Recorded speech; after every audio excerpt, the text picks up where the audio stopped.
Les amis, bien le bonsoir. Voilà, je reviens vers vous. Je vais faire une vidéo assez courte parce que j'ai la voix un petit peu cassée. Je ne sais pas si vous l'entendez, mais si vous faites une analyse spectrale de fréquence, vous allez réaliser que je suis en train de prendre du miel sans arrêt depuis quelques jours. Mais c'est pas en train de s'améliorer, ni de s'empirer d'ailleurs.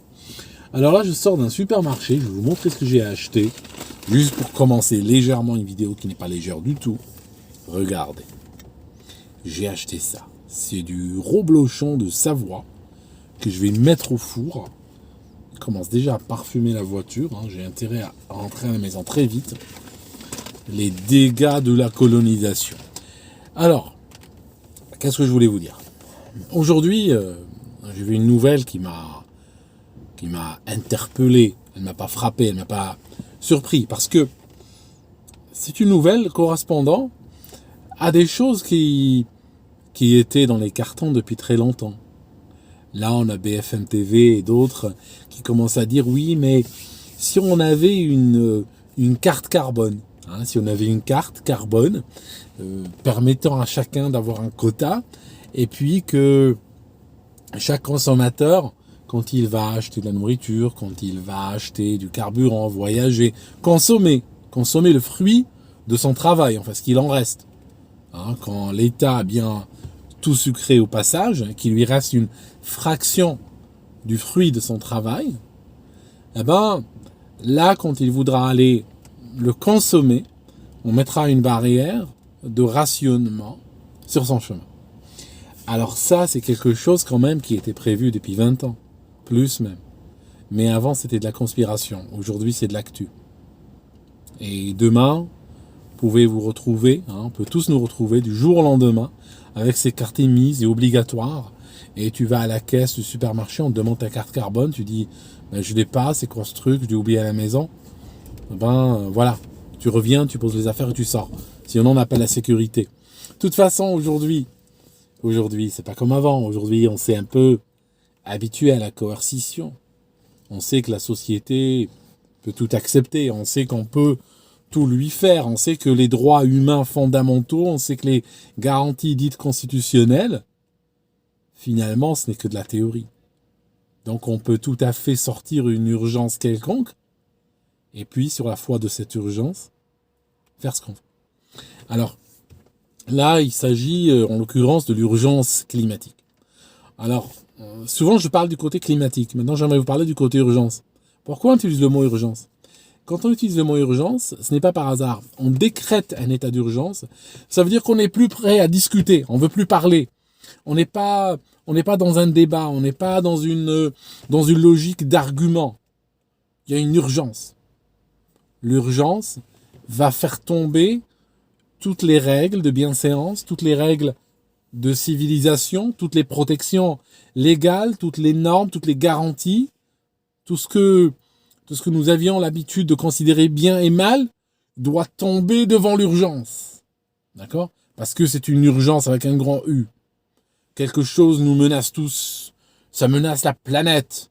On n'a pas le temps de s'embarrasser avec des gens qui ne croient pas ou qui demandent des explications ou qui sont contre. Il faut qu'on avance à tout prix. On ne va pas s'embarrasser de droits humains, on ne va pas s'embarrasser de principes ou de quoi que ce soit. Parce qu'il y a une urgence. Nous, on est là pour sauver des vies.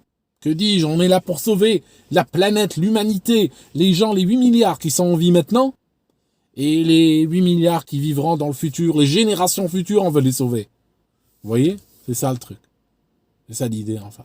Quand on sort le mot urgence, c'est pour pouvoir diaboliser, traiter d'extrémistes toutes les personnes qui se mettent devant le plan, toutes les personnes qui se mettent devant ton chemin, tu peux juste les balayer parce que ils veulent parler, ils veulent discuter, ils veulent avancer des arguments, mais non, j'ai pas le temps, il y a une urgence, écartez-les, ils veulent nous tuer tous ces gens, c'est des extrémistes, d'accord ? Non, voilà, c'est pour ça qu'on utilise le mot urgence. Alors, la carte dite carbone, en réalité, si vous regardez bien, toutes les tous les régimes totalitaires arrivent au même point, mais avec des chemins différents, puis en donnant aux choses des noms différents. L'habillage, l'habillage est différent, le skin est différent, n'est-ce pas? Mais fondamentalement, c'est toujours la même chose. Arrive toujours au rationnement, au contrôle et au rationnement. Alors, la carte carbone en URSS, on aurait dit carnet de rationnement, avec des bons à l'intérieur, permettant d'acheter du café, du sucre, tout ça, à la coopérative, puis c'est tout. Donc, pourquoi les systèmes totalitaires comme dans lesquels nous vivons aujourd'hui? Et au passage, j'aimerais vous dire un truc super important. Aucun système totalitaire au monde ne s'est appelé « Bonjour, nous sommes un système totalitaire. Bonjour, je suis un dictateur. » Ça n'existe pas et ça n'a jamais existé. Vous prenez les plus sinistres régimes, les plus corrompus de l'histoire, aucun ne s'appelait régime totalitaire. C'est l'histoire qui les a appelés comme ça. C'est leur peuple qui les a appelés comme ça. C'est les gens qui résistaient contre qui les appelaient comme ça. Ça veut dire que c'est à vous de mettre les étiquettes là où les étiquettes sont dues. Mais ce n'est pas parce qu'un système s'appelle moi je suis là pour la démocratie, pour la paix dans le monde, pour la prospérité, pour sauver les générations futures, que vous devez accepter cette étiquette qui se met lui-même. Les pires régimes se drapent toujours des causes les plus nobles. D'accord? Donc c'est à vous de juger. Ne leur laissez pas la possibilité de se donner le nom qu'ils veulent se donner. D'accord? C'est important. Alors je disais que tous les régimes totalitaires ont une propension vers le rationnement. Et pourquoi? Il y a deux raisons. Deux raisons. La première raison est une raison, je dis ça sans ordre particulier. Ce n'est pas quand je dis la première raison, je ne suis pas en train de dire que c'est la plus importante. Je suis juste en train de dire c'est la première raison. C'est le contrôle. Le rationnement permet de contrôler. Et tous les régimes totalitaires veulent un contrôle total et absolu sur la population. Il n'y a rien de mieux pour le contrôle que d'avoir un rationnement. Que l'humain ne peut pas acheter 1 kilo de café, qu'il ne puisse pas acheter 1 kilo de semoule, qu'il ne puisse pas acheter un pain, qu'il ne puisse pas monter dans un bus, sans que le système totalitaire ne sache, ne contrôle, et n'ait son mot à dire. Je laisse ou je laisse pas. Il va acheter 250 grammes de café. Est-ce qu'on le laisse ou pas? D'accord? Tu vois le degré de contrôle? Donc, il y a déjà ça. Ils ont cette propension au contrôle total et absolu. Leur limite, elle n'existe pas. Leur limite, c'est la limite que toi tu poses. C'est la limite que nous posons collectivement. Parce que eux, si ça ne tenait qu'à eux, ils nous feraient une endoscopie chaque matin. D'accord? Chaque matin, tu sors de chez toi, tu subis une endoscopie avant de partir. D'accord? Et vaquer à tes occupations. Eux, ils n'ont pas de limite. Mais si toi, tu refuses l'endoscopie, là, voilà, on verra. Si tu es la seule à refuser, bon, tu passes pour un sinistre, complotiste, etc. Maintenant, bon, si tout le monde la refuse, c'est autre chose. Mais le problème, c'est que tout le monde, non seulement accepte l'endoscopie, mais en plus, serait même prêt à aller mettre ça en statut sur Facebook. Oui, j'ai été endoscopé, je suis pas anti-endoscopère, etc. Malheureusement, c'est ça le problème qu'on a aujourd'hui. On a ce côté-là de gens qui se mettent très facilement dans une sorte de soumission douillette confortable qui leur donne l'impression d'être du bon côté, mais en réalité, ils sont que du côté de la tyrannie et ils sont en train de donner et de laisser partir des libertés que des générations précédentes ont arrachées à grand prix, et ils sont en train de donner des libertés que leurs enfants ne connaîtront pas, parce qu'ils les auront données comme ça. D'accord? Donc ça, c'est le premier côté, c'est le premier aspect, si vous voulez, du rationnement, le contrôle.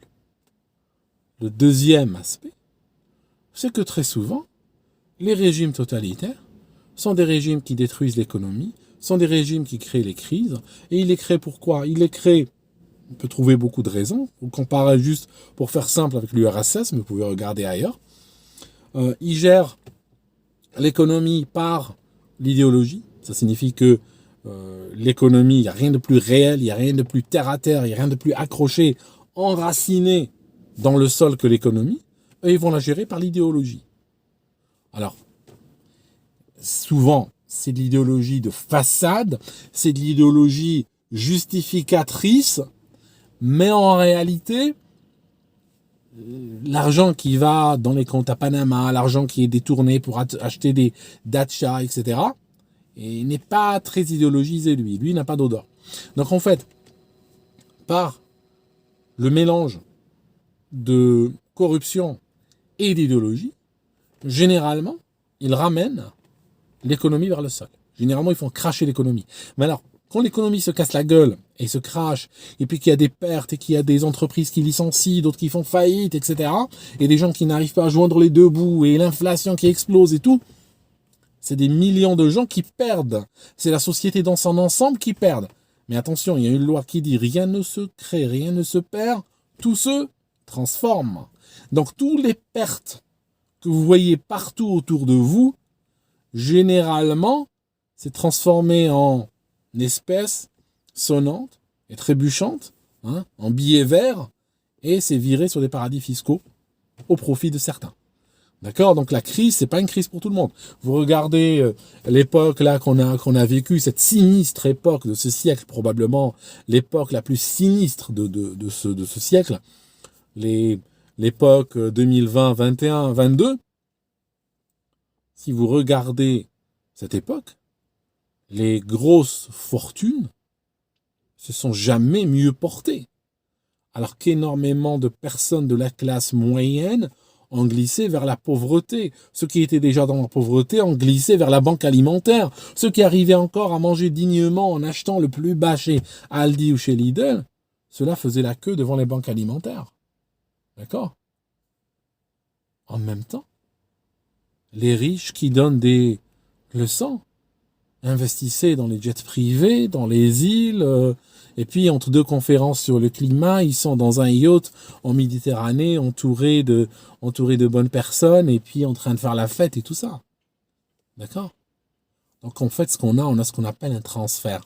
Ce que les uns perdent se retrouve dans la poche des autres. Parce qu'en réalité, c'est la fin d'un cycle. Quand on arrive vers la fin d'un cycle, que se passe-t-il? Les gens savent que c'est maintenant ou jamais. On détruit tout, puis on transforme en bien immédiat. D'accord? C'est ça l'idée. C'est-à-dire que si vous regardez l'histoire, toute cette histoire du carbone, toute cette idéologie qu'il y a derrière, qui est suivie par beaucoup de personnes, chacun pour des raisons différentes. Elle est suivie par exemple par des jeunes écervelés parce que ils ont naturellement une propension à la culpabilisation. Vous savez, dans sa culture, même si elle est post-chrétienne en réalité, mais le blanc, par le biais, par le truchement des valeurs chrétiennes qui restent en lui.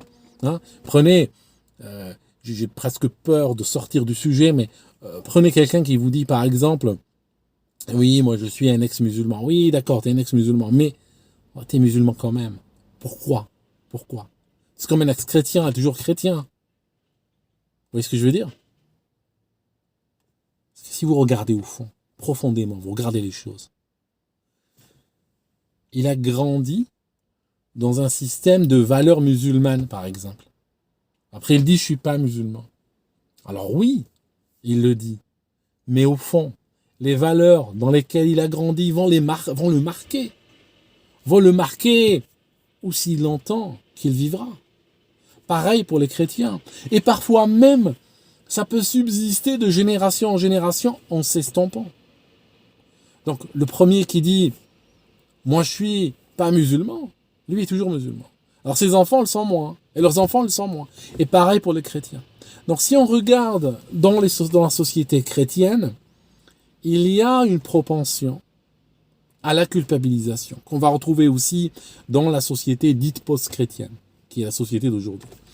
Donc, la réalité, c'est que beaucoup de jeunes suivent ce discours parce qu'ils adorent se sentir coupables et ils veulent payer. C'est littéralement, on est dans vous savez, l'Opus Dei, cette secte chrétienne qui se frappe, ils mettent des trucs en métal sur leur corps, ils se fouettent, tout ça. Ils veulent souffrir. Donc on retrouve cette souffrance expiatoire chez des jeunes aujourd'hui qui se mutilent, qui veulent détruire leur avenir, qui supplient pour qu'on en fasse des chômeurs de longue durée. Et quand je dis longue durée, je parle d'éternité de nos jours. D'accord? Il y a les pays du tiers-monde qui soudainement, après des décennies de tiers-mondisme, de lyrisme, de révolution foirée, de corruption, de manne, et de la production nationale virée, sur des comptes en banque à l'étranger, qui se terminent en chaussures de luxe, en montres, en péripatéticiennes, en voitures de luxe, etc. Tout ça, soudainement, ils voient des dirigeants occidentaux venir chez eux et leur dire, vous savez quoi? Tout ce dont vous souffrez, vos souffrances, c'est nous. Il y a une facture climatique que vous devez nous présenter au nom de la justice climatique. Alors, le gars, lui, en Afrique, je veux dire, le climat, lui, il n'y a jamais pensé. C'est pas son truc. Bon, il fait toujours 40 degrés à l'ombre, les mouches explosent pendant le décollage et tout ça, mais ça a toujours été normal. Puis soudainement, il voit des blancs qui arrivent en s'autoflagellant, en lui disant oui, c'est de notre faute. Lui, il va leur dire présentement, oui, j'ai une facture. Il va leur présenter la facture, ils vont payer. Il va même pas croire, mais il se dit, mais c'est pas possible, c'est les dieux qui sont en train de tomber sur la tête. Mais bon, du moment qu'ils payent, ils payent. Alors moi, je vois des fois sur les commentaires, les gens qui me disent, oui, Aldo, oui, tu dis tout ça, tu critiques le climatisme et tout ça, mais tu sais, moi là où j'habite, la température, si je regarde sur ces 20 dernières années, ça a augmenté. Alors je vais te dire un truc. Une fois, je te raconte une histoire. Je te raconte une histoire de Martien. Tu sais, Martien arrive sur Terre, il arrive au mois de janvier. Il arrive le 1er janvier, il descend de sa soucoupe volante, il arrive quelque part, mettons en Suisse par exemple, puis il se dit, putain, mais ça caille cette planète. On se les caille. Alors bon, il reste dans sa soucoupe volante, mais tant qu'il a une panne ou autre, il veut réparer. Et il reste là. Et il va passer quelques mois. Arrive le mois d'août. 8 mois plus tard, on est 8-9 mois plus tard. Et là, la température, elle frise les 30 degrés. Alors le mec, il finit de réparer sa soucoupe volante, et puis il rentre chez lui. Quand ils lui disent, alors, cette planète Terre, c'est quoi, c'est comment? Il leur dit, mes amis, je vais vous raconter un truc. Alors là, c'est quelqu'un là chez eux qui parle depuis une soucoupe volante en fait. Et puis, il leur dit, en janvier c'était moins 10, en août c'était 30, cette planète elle a pris 40 degrés de réchauffement sur la gueule en 8-9 mois. D'ici le 31 décembre, qui correspond à la fin de l'année dans cette planète, je pense que la température sera de l'ordre de 60-70 degrés. Dans 10 ans, il fera 700 degrés. C'est une planète qui est en train de prendre 70-80 degrés par an. D'accord? Tu vois le truc? C'est ça. Ok? Le recul qu'on a sur le climat terrestre, même si des fois on arrive à avoir des événements ponctuels qui sont arrivés à des milliers d'années ou des millions d'années avec des glaciations et tout ça, mais le recul qu'on a est extrêmement faible. On ne peut pas prendre des tendances sur 20 ans, sur 10 ans, sur 5 ans et en tirer des conclusions. Parce qu'il y a beaucoup de cycles. Il y a le cycle des jours, la nuit, celui des saisons. Il y a le cycle des siècles qui fait qu'il y a des variations séculaires des températures. On est en train de monétiser quelque chose de normal. On est en train de vouloir te faire payer sur le temps qui change. Et je vais dire un truc. Au-delà de tout ce que je viens de raconter, ceci spécialement pour les gens qui disent dans les commentaires, oui, mais bon, quand même, elle tourne, quand même, la météo, tu sais, bon, voilà, moi je sens que, bon, je vais dire un truc. Admettons que, juste pour la démonstration, admettons que tout ce qu'ils racontent est vrai, que tout ce que racontent nos maîtres est vrai. Ils ont menti sur tout, mais sur le climat, ils disent vrai. Ah, là, tu sais, Aldo, je vais te suivre sur tout, je suis d'accord avec toi. Mais sur le climat, nos seigneurs, là, ils disent vrai. Alors, je vais te dire un truc. Admettons qu'ils disent vrai. Je fais un pas vers toi. D'accord? Dis-moi maintenant. Tu penses qu'en les payant, tu penses qu'en leur donnant ton argent, ils pourront gérer le climat de la Terre? D'accord? Non, mais c'est vrai. Je suis en train de te parler de gens qui n'arrivent même pas à exécuter une OQTF. D'accord? Je te parle de gens qui n'arrivent même pas à gérer des problèmes terre à terre. Ok? Tu penses vraiment qu'en leur donnant ton argent, ils vont gérer le climat de la planète à ton avantage? Qu'ils vont te dire, tiens, t'as vu, hein, avant il n'y avait pas de neige, maintenant il y a. Qu'avant il faisait 35 degrés en août, maintenant il fait 28. Tu crois qu'en leur donnant de l'argent, tu vas aboutir à ça? Il ira en péripatéticienne, ton argent. D'accord? Il ira en hélico, il ira en frais de taxi, il ira en frais de bouche, il ira en frais d'hôtel, en appartement à Paris, en hôtel particulier. Les affaires, tu sais, les affaires, c'est de quoi je parle. D'accord? C'est là où il ira ton argent. Ils vont le bouffer. C'est tout ce qu'ils vont faire avec. Tu crois quoi? Tu crois qu'ils ont un levier? Ils ont une machine où quand ils mettent de l'argent, un levier s'active et ça leur permet de gérer le climat de la Terre? Ils n'ont pas ça du tout. Ils n'ont pas ça.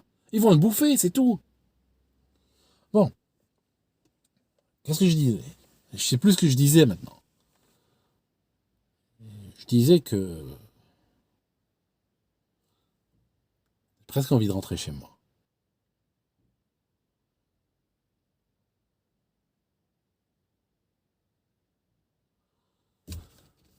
Je vais rentrer chez moi. En tout cas, c'était une vidéo sur quelque chose, hein, le passe carbone, qui était une sorte de conspiration. Hein. C'était, j'ai un ami là, il en a parlé autour de lui il y a quelques mois seulement. Et vous savez ce qu'ils lui ont dit, les gens autour de lui? Textuel. Ils lui ont dit, le passe carbone, c'est une idée de fou, hein, c'est une idée de cerveau dérangé, et si ça devient vrai, on t'embrasse les pieds. Hein, on t'embrasse les pieds, voilà ce qu'ils lui ont dit. Là, demain, il va aller les voir, il va enlever ses chaussures, n'est-ce pas? Et ils vont devoir lui embrasser les pieds. D'accord? On sait où il vend. Maintenant, juste pour finir, si vous regardez en URSS et ailleurs, le rationnement, parce que c'est pas un passe carbone, c'est un passe de rationnement, c'est tout. Tous les systèmes totalitaires finissent par le rationnement. Alors, le nom qu'ils lui donnent, on s'en fiche. C'est un système de rationnement. Le rationnement donne quoi? Ben, le rationnement, il donne le marché noir. Hein? Il donne que les gens vont devoir acheter des trucs sous le manteau, tout simplement. Et ils vont les acheter plus cher et qu'il y aura des réseaux qui seront alimentés par qui, hein? Regardez la traversée de Paris, des réseaux qui seront alimentés ou qui seront animés, n'est-ce pas, par des gens qui feront fortune sur ça. D'accord? Alors peut-être, et ça c'est une autre histoire, ça c'est un autre chapitre, alors peut-être pour faire en sorte que le client ne puisse pas s'échapper, hein, pour que le client ne puisse pas s'échapper, pour que la victime ne trouve pas un échappatoire dans le marché noir, alors l'idée c'est peut-être arriver à une monnaie digitale. Ah, c'est peut-être ça. Ça veut dire que fondamentalement, le marché noir s'anime par le cash. Alors peut-être si on arrive à éliminer le cash et qu'on arrive à une monnaie purement digitale, contrôlée par le gouvernement, et que chaque euro, par exemple, comporte le nom de la personne qui l'a dépensé et suivi dans toutes les transactions qu'il a faites, et que chaque euro, avant de permettre la dépense, aille demander à l'État, est-ce que cette personne a le droit de me dépenser pour telle ou telle raison? Alors peut-être là, ça changera la donne. Peut-être là qu'on ira à autre chose. Mais là, je délire. Je raconte des choses qui ne sont pas possibles. Hein? Quoique. En tout cas, mes amis, qu'est-ce que vous voulez? C'est comme ça quand on vit avec des destructeurs, c'est comme ça quand on vit avec des vandales, des naufrageurs de civilisation qui sont aujourd'hui à la tête. La semaine dernière, ils se sont rencontrés, et c'est pas fini d'ailleurs, ils se sont rencontrés à la COP27 en Égypte, n'est-ce pas? Pour parler de nous, hein, pour parler de quel genre d'insectes ils vont nous faire manger. D'ailleurs, c'est pas vrai, ils parlaient pas d'insectes, mais ils parlaient d'autre chose. Je vous assure, hein, je suis pas en train de déconner. Dans leur agenda de la COP27, qui est censé parler du climat, il y avait le gender, hein, les problèmes de gender. Hein, ils ont réussi. Hein, il y a un woke là, il a dit, putain, moi, vous savez quoi, moi je veux le gender là-dedans. Parce qu'en réalité, comme le dit Greta Thunberg d'ailleurs très, très justement, elle dit c'est un problème de justice. C'est un problème de destruction du monde capitaliste. Le monde capitaliste, c'est le monde blanc, en fait, le monde blanc post-chrétien. Il faut le détruire. Il faut le détruire pour permettre aux autres peuples de s'en sortir, pour leur permettre d'aller de l'avant. Hein, parce que le monde blanc a été construit sur de l'injustice. Hein, c'est un petit peu comme si on arrive dans une classe et on décrète que bon, le meilleur de la classe, si le meilleur de la classe n'est pas parce que ses parents se sont saignés pour lui acheter des livres, pour lui donner un environnement pour étudier. Ce n'est pas parce que lui, il travaille, qu'il est motivé, que il va pas dehors avec des copains et tout, mais qu'il reste à la maison en train de travailler, etc. Non. Lui, s'il a de bonnes notes, c'est parce qu'il est dans un esprit de domination. C'est un dominateur par rapport aux autres et c'est injuste ses bonnes notes par rapport à d'autres. Et il va falloir éliminer les notes, ou bien donner une mauvaise note à tout le monde et une bonne note à tout le monde. D'accord? Y compris à lui. C'est ça en fait. Donc, c'est la destruction, et la destruction du monde occidental passe par ce qu'on appelle le wokisme. Le climat est une des causes très importantes du wokisme. Le gender, qu'on appelle le gender, que j'appelle personnellement les sexualités non reproductives, fait partie des causes du wokisme. C'est littéralement du naufrage de civilisation, du suicide de civilisation, avec des doctrines puissamment infiltrés dedans aujourd'hui, qui font peur aux États, qui font peur aux médias, qui font peur aux entreprises, qui sont obligés de les financer, qui sont obligés de leur faire des salam alek, qui sont obligés de faire des signes d'allégeance à ces lobbies, mais c'est des lobbies qui vivent dans la haine de l'humain, qui vivent dans la haine de soi, et tout ce qui leur permet très rapidement de détruire le monde occidental, ils sont pour.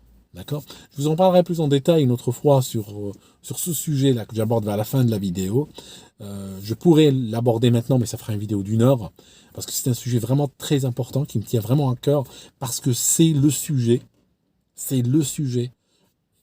essentiel pour comprendre la destruction de l'Occident. C'est une des mamelles de la destruction de l'Occident. Si on ne tient pas compte de ce sujet-là, hein, les sexualités non reproductives, on n'a rien compris en fait. D'accord? Voilà mes amis, je vous laisse et je vais aller cuire mon robe le champ. À très bientôt.